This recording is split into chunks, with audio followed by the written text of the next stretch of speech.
날씨가 거꾸로 가는 것 같죠? 다시 더워지고 있어요. 어제도 엄청 덥고 오늘도 엄청 덥습니다. 올해 가장 더웠던 곳이 경남 양산인데 42.5도까지 올라갔대요. 서울도 최고 기온을 갱신했습니다. 서울은 38도까지 올라갔다고 그래요. 이렇게 뜨거운 것은 원래 태양이 뜨겁죠. 태양은 원래 뜨겁습니다. 그런데 이 태양의 그 뜨거움을 이 지구는 스스로 냉각하는 냉각 장치가 있어요. 자동차에도 이 냉각 장치가 고장나면 엔진이 그냥 붙습니다. 차가 못 가요. 네. 이 지구의 냉각 장치는 뭐냐면 크게 두 가지인데, 하나는 해수입니다. 이 바닷물이 돌면서 지구의 온도를 떨어뜨려요. 또 하나는 저 북쪽과 남쪽은 춥잖아요. 그러게 이 찬바람들이 계속 순환하면서 대기를 순환하면서 온도를 식힙니다. 그래서 이 지구가 항상 적정한 온도, 그리고 이제 우리나라처럼 사계절이 있게 되는 것이죠. 그런데 문제는 이 냉각 장치가 고장이 났어요. 왜냐하면 너무 많은 대기 오염 때문에 그동안 굴뚝에서 얼마나 많은 그런 또 차에서 뭐 우리 일상생활에서 굉장히 많은 그런 대기 오염으로 인하여서 이게 식혀져야 되는데 식혀지지가 않아. 이게 공기가 제대로 순환이 되고 이 바닷물이 제대로 돌고 해야 되는데, 이게 온도가 이 대기가 오염이 되니까 이게 제대로 작동이 안 되는 거예요. 태양은 원래 뜨겁습니다. 여러분, 태양 이 겉 표면 온도가 6,000도래, 6,000도. 그리고 중심은 15,000도 정도 된다고 합니다. 이것도 추정이죠. 뭐 가본 사람이 있겠어요? 빛을 보고 이 정도 뜨겁겠구나. 말이 6,000도지. 우리가 물질 중에서 가장 뜨거운 데에서 녹는 물질이 텅스텐이라고 해요. 비행기 만드는 재료 있죠. 이 텅스텐이 대략 3,600도 정도에서 녹는다고 합니다. 최고의 물질은 화합만 하는데 4,200도에서 녹는 물질도 있는데 물건으로 존재하지는 않아요. 존재하는 것 중에는 텅스텐이 3,600도에서 녹는다는데, 표면이 6,000도니까 이 태양이 어마어마하게 뜨거운 거죠.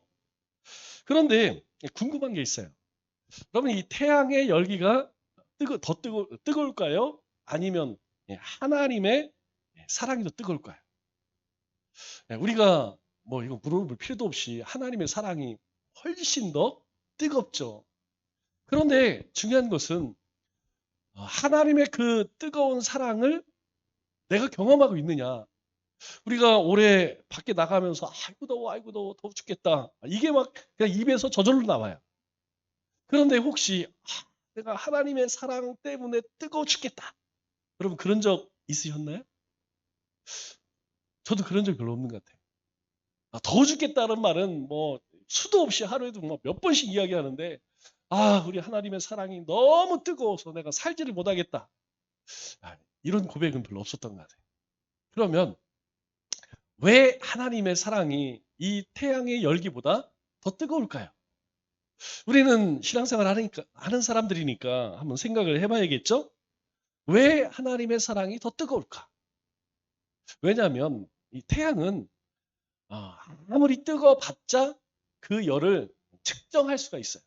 다시 이야기해서 이 열기는 한계가 있다는 것이죠.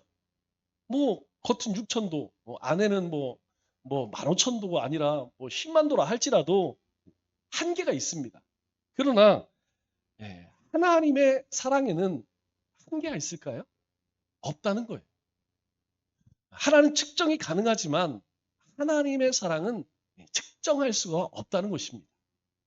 또 한 가지는 이 태양은 모든 것을 다 태웁니다. 이 근처에 갈 수가 없어요. 여러분, 태양과 지구의 거리가 1억 5천만 킬로입니다. 그래도 우리가 지금도 지구에 여러 방어막이 있어서 이 정도지, 만일 지구에 이 방어막이 없으면 그럼 다 타 죽습니다. 우리가 이렇게 뜨거운데 저 더 사막 한가운데 가보세요. 살 수가 없어요. 정말 이건 뜨거울 정도가 아닙니다. 요나가 그 박넝쿨이 벌레가 이렇게 갉아먹는 것을 왜 그렇게 한탄했는지 여러분 요즘에 우리가 밖에 나가보면 조금은 이해가 되죠? 이 태양에는요 어떤 것이든지 현재까지 존재하는 모든 것이 이 태양 가까이 가면 다 탑니다. 다 녹습니다. 그런데 하나님은 생명을 살리는 열을 내십니다. 하나님에게는 생명을 살려내는 사람을 살리는 열정이 있다는 거예요. 그 뜨거움이 있다는 거예요. 하나님께서 그런 열정이 있고 그런 사랑이 있기 때문에 독생자를 우리 가운데 보내주셨죠. 그뿐만이 아니죠. 여러분 우리의 자녀들을 십자가에 내줄 수 있을까요? 내가 하나 달릴 수는 있습니다. 내가 자식을 위해서 내가 대신할 수 있어도 내 자식이 십자가에서 아무 죄도 없이 여러분 불가능한 일이죠. 또 한 가지 가장 큰 차이는 여러분 태양이 뭐 아무리 뜨겁고 빛을 발한다 할지라도 피조물이라는 거. 그리고 하나님은 창조주라는 것입니다. 하나님은 이걸 만드셨다는 거예요. 여러분 이것만 맞는 것이 아니고 이 태양보다 수백 배, 수천 배 밝고 더 뜨거운 이 우주 안에는 이런 태양보다 훨씬 더 밝은 그런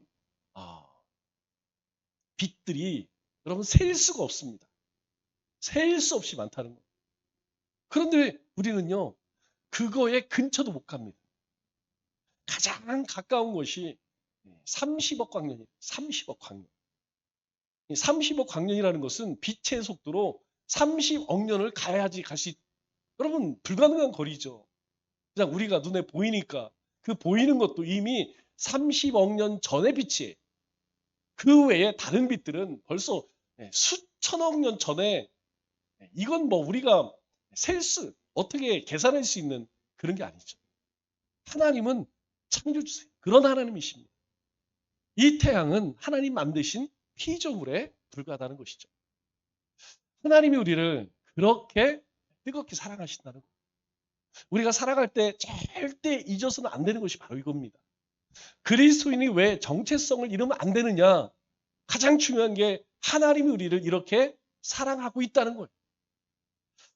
마태복음 19장 우리가 읽은 이 본문의 말씀은 이제 예수님께서 갈릴리의 사역을 다 마치시고 예루살렘을 향해서 올라가는 장면으로 시작됩니다. 그래서 오늘 1절 말씀을 보면 예수님께서 이 말씀을 마치시고 갈릴리를 떠나 요단강 건너 유대 지경에 이르시니 이렇게 말씀해요. 예수님께서 이제 유대 지경, 이 지경이라는 것은 경계선이죠. 우리가 흔히 요단강을 건너면 모압 땅, 그리고 건너오면 이제 이스라엘 땅, 그 지경, 경계에 이르셨어요. 그런데 예수님께서 예루살렘으로 간다는 것은 무엇을 의미하죠? 예수님이 이제 예루살렘으로 간다는 것은 십자가를 향해 가시는 길이다. 이렇게 우리가 알 수 있죠. 예수님이 가시는 이 길은 마지막 길입니다. 이 길을 가시면 다시는 돌아오지 못하는 길이에요. 예수님은 모르셨을까요? 예수님은 아셨어요. 예수님께서 조롱을 당하시고 침뱉음을 당하시고 채찍에 맞으시고 그리고 십자가에서 죽으실 것이라는 것을 예수님은 아셨다는 것이죠. 그럼에도 불구하고 예수님은 이 길을 피하지 않으셨다는 것입니다. 왜냐하면 이 길이 바로 우리를 살리는 길이기 때문이에요. 우리를 사랑하셔서 사람으로 오셨을 뿐만 아니라 예수님은 십자가에서 아주 비참하게 죽어야 한다는 사실을 아셨음에도 불구하고 기꺼이 가셨다는 겁니다. 이것이 하나님의 열심이라는 거예요. 왜 우리의 인생을 열심히 살아가야 할까요? 왜 우리가 열심히 신앙생활을 해야 되고 열심히 하나님을 사랑해야 할까요? 하나님이 먼저 이 열심을 내셨기 때문이에요. 예수님께서는 항상 그 열심을 우리에게 보여주셨습니다. 그런데 놀라운 것은 이렇게 예수님께서 십자가를 향해 가시는 길에도 여전히 많은 사람들이 예수님을 찾아왔다는 거예요. 병든 사람들이 예수님을 찾아옵니다. 그리고 예수님을 시험하려고 하는 바리새인들 또 제자들은 진리를 예수님에게 물었죠. 오늘 본문은 우리에게 분명한 한 가지를 묻습니다. 그것이 무엇이냐면 나는 어떤 마음으로 주님 앞에 나아가고 있는가 하는 거예요. 오늘 예수님은 십자가를 지시러 이 하나님 말씀에 순종하여 예루살렘을 올라가는데 그 길에는 여전히 많은 사람들이 있었어요. 다 자신들의 어떤 목적을 위해서, 갈급함을 위해서, 소원을 이루기 위해서 예수님을 따릅니다. 그렇다면 오늘 이 시대를 살아가는 우리는 어떤 마음으로 주님을 쫓고 있느냐 하는 것이죠. 여러분, 이 방향성이 없으면 우리의 삶은 흔들릴 수밖에 없어요. 내가 왜 예수님을 따르는가 라고 하는 이 분명한 목적이 없으면 그 인생은 열심이 없습니다. 열정이 없다는 것이죠. 우리가 세상에서 일을 할 때도 마찬가지예요. 어떤 사람들은 참 시키지 않아도 열심히 합니다. 그러나 어떤 사람은 그냥 대충 시간을 때우는 사람들이 있어요. 왜 그럴까요? 이 말은 자세가 틀리기 때문이에요. 우리의 신앙도 마찬가지입니다. 우리의 삶도 마찬가지예요. 우리도 분명한 목적이 있다면 우리가 주님 앞에 왜 나가는지 그 목적이 있다면 여러분 그 인생은 절대로 흔들리지 않을 뿐만 아니라 절대 대충 살 수 없다는 것이죠. 겉으로는 괜찮아 보여도 많은 사람들은요 속으로 다 아픔을 가지고 살아갑니다.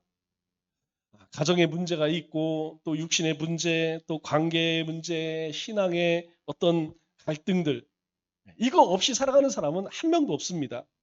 그런데 오늘 이 말씀을 통하여서 십자가를 향해 달려가시는 이 예수님께서는 바로 이러한 현실을 외면하지 않는다는 거예요.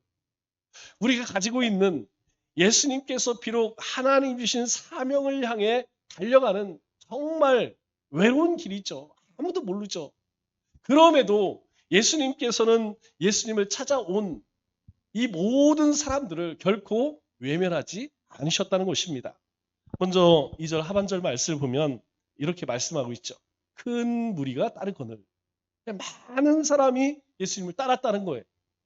예수님께서 거기서 그들의 병을 고치시더라. 많은 사람들 가운데에는 많은 병자들도 있었다는 것입니다.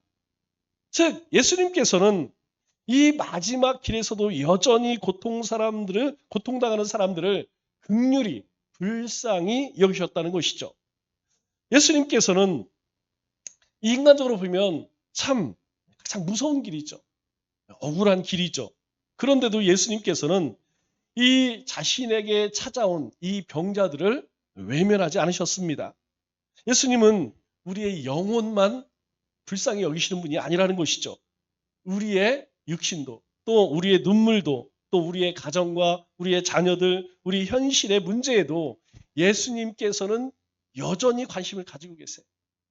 우리의 일거수일투족을 주님은 늘 관심 있게 바라본다는 것입니다.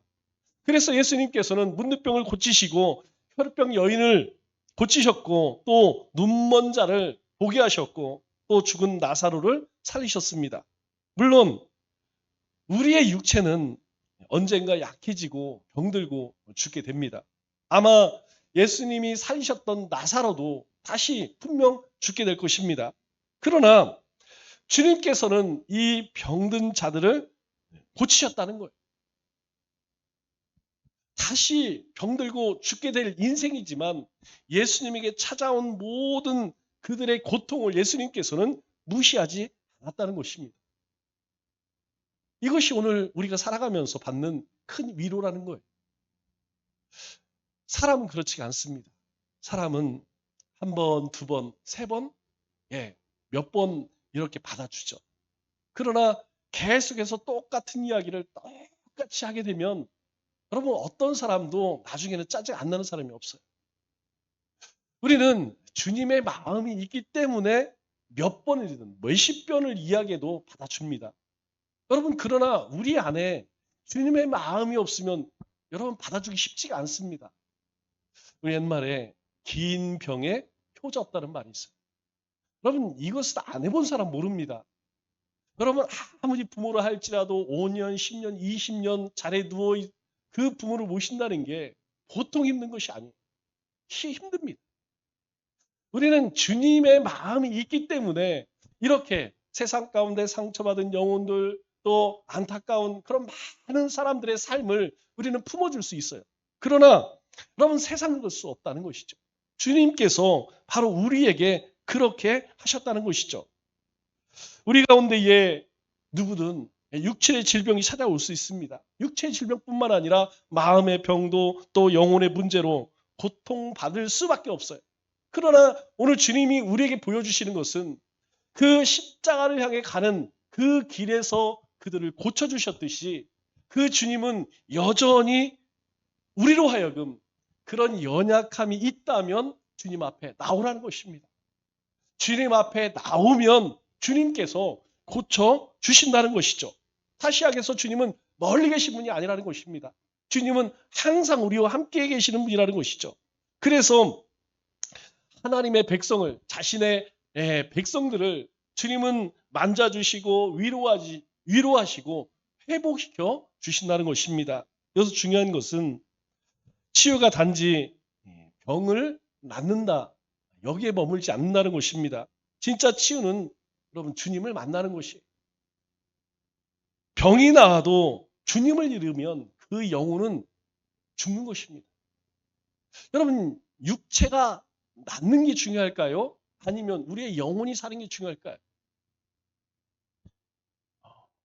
우리 몸이 아무리 연약하다 할지라도 우리 주님을 붙들면 우리 주님 앞에 나아가게 되면 그 인생은 절대 무너지지 않는다는 거예요. 여러분 이 믿음을 우리가 붙들고 이 믿음을 우리가 세상 사람들에게 보여줘야 됩니다. 우리의 자녀에게 우리가 믿음의 모범을 보여줄 것이 무엇이냐면 바로 이것이에요. 우리가 가진 것이 많이 없습니다. 우리는 배경도 없어요. 자랑할 것이 없습니다. 그러나 우리에게는 주님이 계시다는 거예요. 이 주님이 함께하는 한 그 인생은 절대로 무너지지 않는다는 것이죠. 주님은 주님 앞에 나오고 간구하는 심령을 절대 외면하지 않으십니다. 두 번째로 예수님께 나온 자 가운데에는 예수님을 시험하여서 넘어뜨리려고 하는 사람도 있었어요. 그들이 누굽니까? 오늘 3절 말씀 보니까 이렇게 말씀합니다. 바리새인들이 예수께 나와 그를 시험하여 이르되. 어떤 사람들은 육신의 연약함 때문에 예수님 앞에 나옵니다. 큰 무리라고 이야기했어요. 그 가운데는 여러 종류의 병자들이 있었겠죠. 그들은 예수님을 만납니다. 왜? 예수님이 어떤 분인지 아셨기 때문에. 예수님 앞에 나오기만 하면 예수님만 만나면 자신의 육체의 질병을 고칠 것이라고 하는 그런 확신을 가지고 나온 사람들이었죠. 그러나 다 그럴까요? 아닙니다. 그 중에는 이런 사람도 있었다는 거예요. 예수님께 나와 예수님을 시험하려고 나온 바리새인들도 있었다는 것입니다. 이들이 진리를 알고 싶어서 이런 질문을 했을까요? 아닙니다. 예수님을 함정에 빠뜨리려고 예수님께 묻는 거예요. 아주 고차원적이죠. 왜? 이들은 누구보다 율법을 잘 알기 때문에 어떻게 하면 이 예수를 함정에 빠뜨려서 넘어지게 할까? 그것이 목적이었습니다.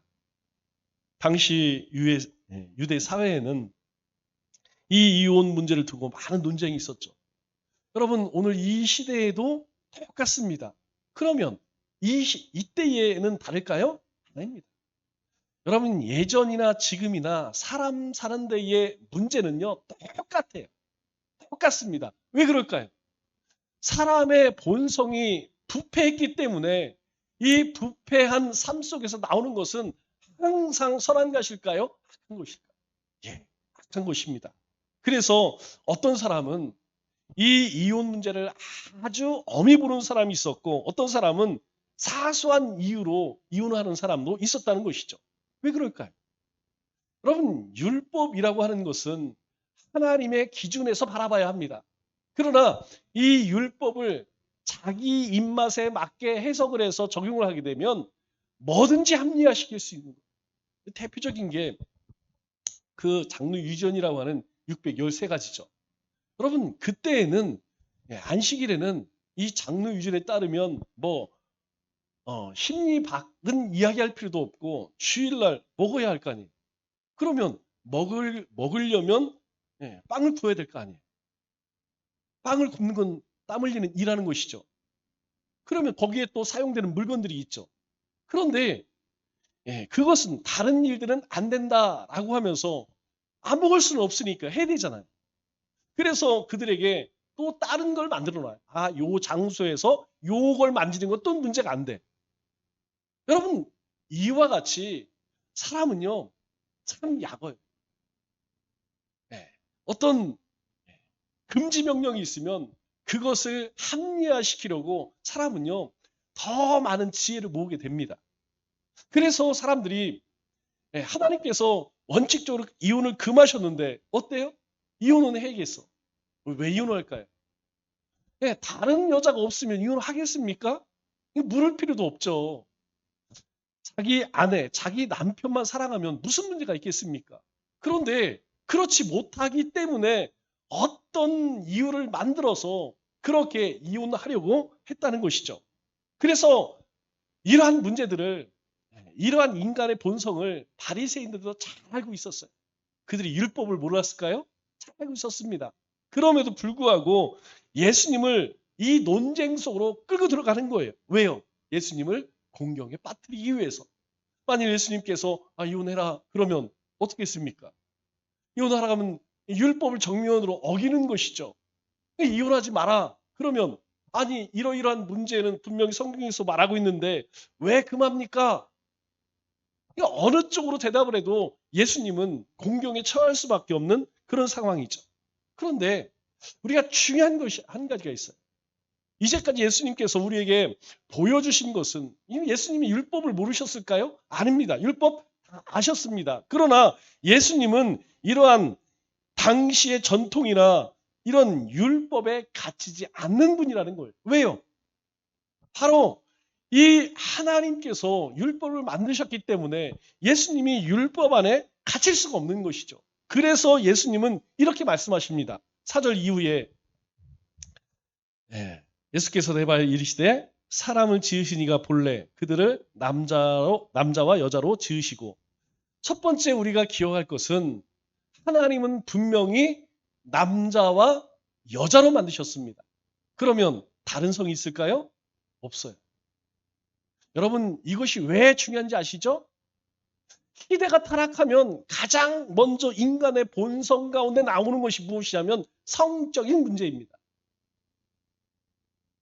차별금지법의 가장 핵심이 뭡니까? 여러분 이거예요. 남자와 여자. 하나님은 남자와 여자로 만드셨는데 남자가 여자가 될 수 있고 여자가 남자 될 수 있고 이제는 그 성의 구별이 없다는 거예요. 제3의 성을 만들려고 한다는 것이죠. 하나님은 분명히 남자와 여자로 지으셨다라고 말씀합니다. 그리고 5절에 이렇게 말씀하시죠. 말씀하시기를 그러므로 사람이 그 부모를 떠나서 아내에게 합하여 그 둘이 한 몸이 될지니라 이렇게 말씀하세요. 여러분 창세기 1장에 하신 말씀을 그대로 주시는 거예요. 하나님께서 1장에 이렇게 지으셨다. 그리고 2장에 이것은 나눌 수 없다. 이렇게 말씀하셨어요. 여러분 가정을 주신 또 6절에는 뭐라고 말씀합니까? 그래서 둘이 한 몸이 되었으니 이걸 나눌 수 있다? 없다라고 이야기해요. 이렇게 한번 가정을 이루었으면 그것을 깰 수 없다라고 말씀합니다. 하나님 가정을 주신 원래 목적이 무엇입니까? 분열일까요? 다툼일까요? 아닙니다. 연합과 사랑이에요. 하나님께서 이 가정을 통하여서 하나가 되고 그 안에서 사랑을 누리라고 가정을 주신 것이죠. 이건 단순히 사람의 계약이 아니라는 거예요. 하나님 앞에서 맺어진 그런 언약이라는 것입니다. 그래서 예수님께서 하나님이 짝져 주신 것을 사람이 나누지 못한다라고 그렇게 말씀해요. 그런데 바리새인들은 이 말을 그대로 받아들일까요? 절대 그렇지가 않죠. 그렇다면 바리새인들이 아니죠. 7절에 이렇게 말합니다. 여짜오되 그러면 어찌하여 모세는 이혼 정수를 주어서 버리라 명하였나이까? 또 묻습니다. 아니 하나님께서 주신 율법을 적어서 우리에게 가르친 분이 모세인데 모세가 이혼 용서를 주어서 이혼할 수 있다고 했는데 아니 그러면 이건 어떻게 된 겁니까? 이렇게 묻는 것이죠. 이건 좀 앞뒤가 맞지 않죠. 아니 하나님께서는 나는 이제 못할 것이다. 그런데 모세는 이혼 용서를 주면 이혼 용서를 쓰면 합의 이혼하면 얼마든지 이혼도 가능하다. 이렇게 얘기했는데 그러면 뭐가 옳은 겁니까? 그때 예수님께서 8절에 이렇게 말씀하세요. 모세가 너희 마음의 완악함 때문에 아내 버림을 허락할거니와 본래는 그렇지 아니하니. 여러분 우리가 기억할 것은 본래는 그렇지 아니하니라라는 거예요. 그런데 사람 마음이 완악하여서 이혼하기로 작정하고 딴 여자, 딴 남자가 있기 때문에 어떻게 하든지 이혼할 구실을 만들었다는 거예요. 없으면 그 이유를 만들어냈다는 겁니다. 여러분 그렇다면 그 이혼 대상의 아내나 남편은 여러분 얼마나 힘이 들까요? 여러분 이것은 우리 주변에서 많이 보는 거예요. 흔히 봅니다. 여러분 단순히 어떤 물리적인 그런 가해만 하는 것이 아니에요. 엄청난 정신적 고통을 주고. 여러분 살인이 두 가지 살인이 있다고 그랬죠? 사람의 생명을 해하는 것도 살인이지만 인격적으로 사람을 무시하여서 업신여겨서 멸시하여서 사람을 낙심케 하는 것도 성경은 사람을 죽이는 것이라고 이야기합니다.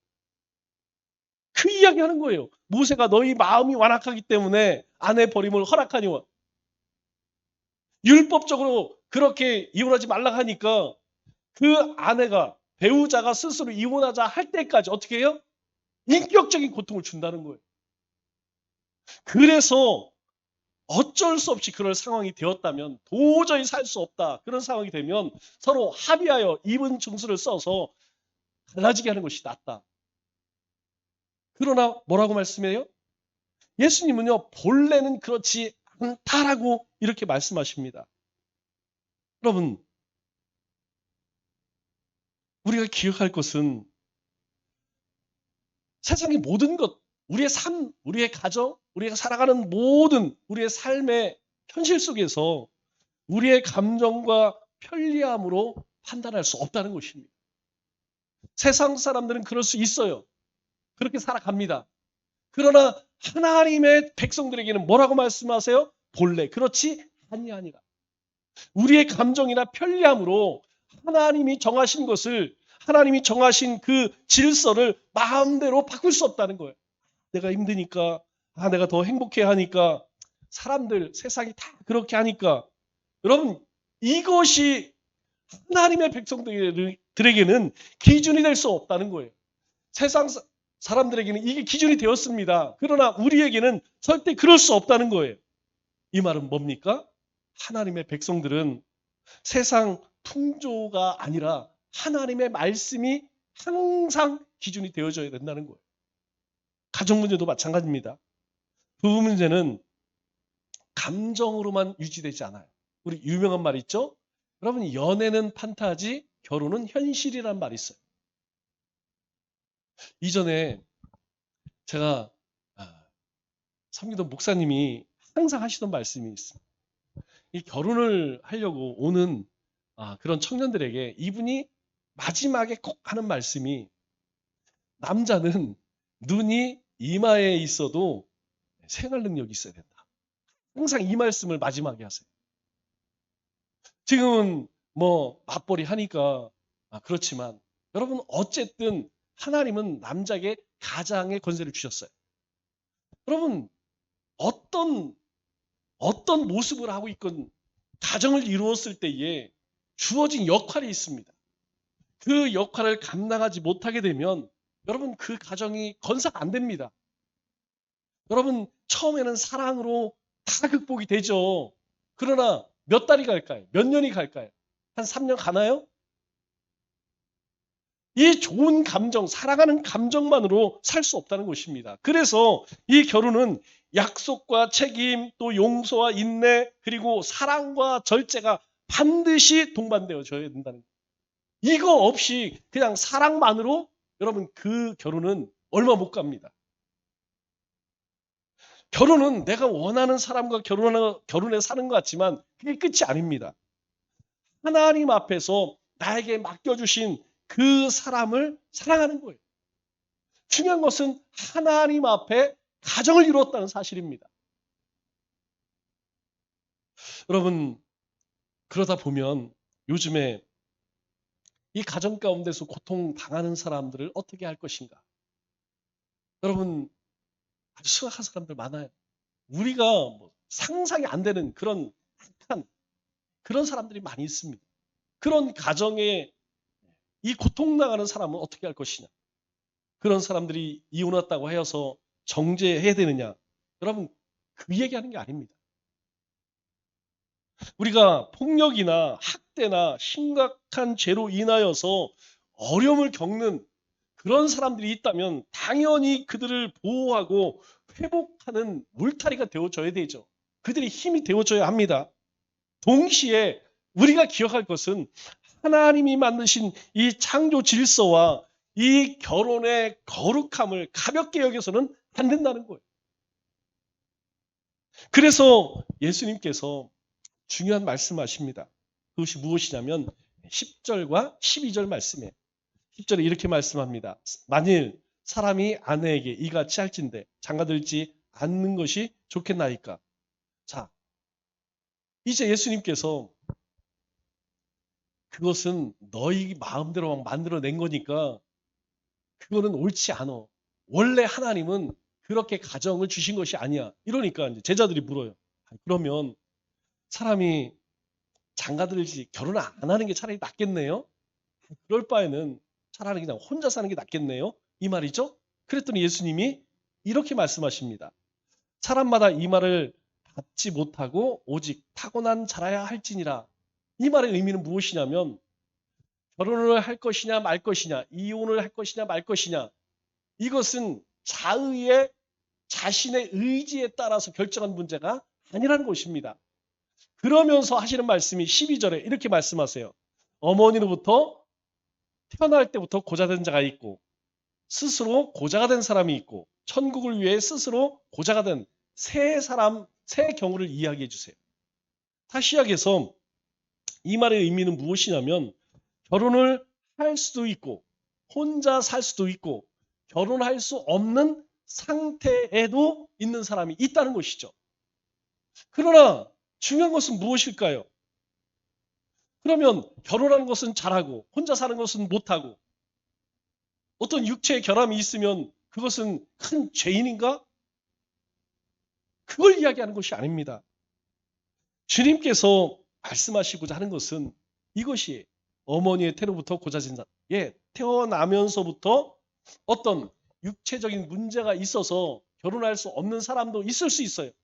또 사람이 만든 고자가 있고 자기 스스로 결혼할 수 없는 그런 사고를 당하거나 아니면 그런 일들 때문에 할 수 없는 사람도 있고 또 하나님 나라를 위해서 결혼하지 않는 사람도 있다는 거예요. 어쨌든 간에 다 혼자 사는 사람들입니다.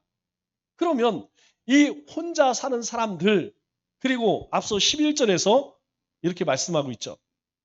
11절에 사람마다 이 말을 받지 못하고 오직 타고난 사람만 그렇게 할 수 있다. 이 말의 의미는 예수님께서 결혼을 낮추시거나 독신을 무시하는 것이 아닙니다. 결혼도 하나님이 부르심이고 독신도 은사일 수 있다는 거예요. 여기서 중요한 것은 내 상태가 어떠냐? 내가 가정을 꾸릴 수 있는 가정을 가졌느냐? 아니면 혼자 사느냐? 이런 문제가 아니라는 것입니다. 가장 중요한 문제는 내가 하나님 나라를 위해서 어떻게 살고 있느냐라는 거예요. 독신으로 살던 아니면 가정을 이루든 지금 내 삶은 하나님 앞에 무엇을 위해 살고 있냐 하는 것이죠. 가정을 이루어서 엉터리로 사는 것, 여러분 무슨 의미가 있겠습니까? 혼자 사는 게 좋다고 하여서 죄를 먹고 마신다면 무슨 의미가 있어요?